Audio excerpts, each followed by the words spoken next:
In February 1959, rescuers climbed a frozen mountain in the Soviet Union, searching for 9 missing hikers. What they found made no sense. A tent sliced open from the inside. Footprints in the snow leading away from camp, made by people who weren't wearing shoes. And scattered miles away, in temperatures of nearly -40 degrees, the bodies of experienced mountaineers, some missing their tongues, their eyes, parts of their skulls, with almost no visible wounds to explain why. To this day, no one fully agrees on what happened that night. This is the Dyatlov Pass Incident. In late January 1959, a 23-year-old engineering student named Igor Dyatlov gathered 9 friends for a skiing expedition through Russia's Ural Mountains. Most were university students in their early 20s. All of them were experienced. This wasn't their first winter trek. They were in good spirits. On the train ride out, they hid under the seats to dodge paying for tickets. One of them brought a mandolin and played music to pass the time. Their goal was simple: reach a remote peak called Mount Otorten, then return roughly 3 weeks later. Just a few days in, one hiker, a young man named Yuri Yudin, was forced to turn back. His knee was giving him trouble.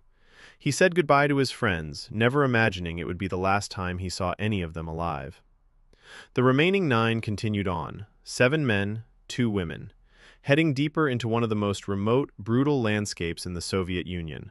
They were never seen alive again. On the night of February 1st, the group pitched their tent on the slope of a mountain the local Mansi people called Kolatsiakal.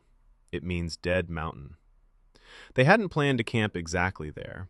Bad weather and low visibility had pushed them off course. But it was getting dark, and they decided to settle for the night rather than push on. It would be 3 weeks before anyone realized they were missing, and by the time a search party reached that slope, the tent was still standing, half buried in snow, and it had been cut open, not at the entrance, but through the side of the fabric, from the inside. Whatever happened inside that tent made 9 experienced hikers feel that cutting their way out into a snowstorm, at temperatures cold enough to kill within minutes, was safer than staying inside. Searchers followed a trail of footprints leading away from the camp, down toward a forest more than a mile away. Some of the footprints appeared to be made by people wearing only socks. Others were barefoot. In conditions that could kill an unprotected person in under 20 minutes. Following the footprints, the search team reached a large cedar tree at the forest's edge. The remains of a small fire lay beneath it. And there, half buried in snow, were the first 2 bodies: Yuri Doroshenko and Yuri Krivonishenko, 21 and 23 years old. Both were in nothing but their underwear. Both had climbed the cedar, high enough that branches up to 16 feet off the ground had been broken, as though they'd been desperately trying to see something, or escape something. Their hands were torn and scraped raw, consistent with frantically climbing bare branches in the dark. Not far away, searchers found their leader, Igor Dyatlov, along with one of the 2 women, Zinaida Kolmogorova. Both appeared to have died trying to make their way back toward the tent. A third hiker, Rustem Slobodin, was found nearby with something investigators couldn't immediately explain: a fractured skull. Officially, the first 5 deaths were ruled hypothermia. Freezing to death can cause people to feel overheated and tear off their own clothing, a real phenomenon called paradoxical undressing. It's strange, but it has a scientific explanation. What came next did not. It took nearly 3 more months, until the spring snowmelt, for searchers to find the remaining 4 hikers. They were discovered in a ravine, buried under far deeper snow than the others, in what looked like a makeshift den they'd tried to carve out for shelter. Their injuries were nothing like hypothermia. Nikolai Thibault-Brignol had a caved-in skull. Semyon Zolotaryov and Ludmila Dubinina both had massive chest fractures, the kind of force, doctors said, comparable to being hit by a car. Yet there was no bruising on their skin to suggest a blunt force blow. And Ludmila, the youngest woman in the group, was missing her tongue, her eyes, her lips, and a piece of her skull. There were no defensive wounds, no signs of a struggle with another person, and the snow around them showed no footprints but their own. As if that weren't strange enough, more details emerged. Some of the hikers' clothing tested positive for radiation. Witnesses from a separate hiking group camped many miles south that same night reported seeing strange glowing orange spheres in the sky. Similar sightings were reported by multiple independent witnesses across the region for weeks afterward, though none of this made it into the original 1959 investigation.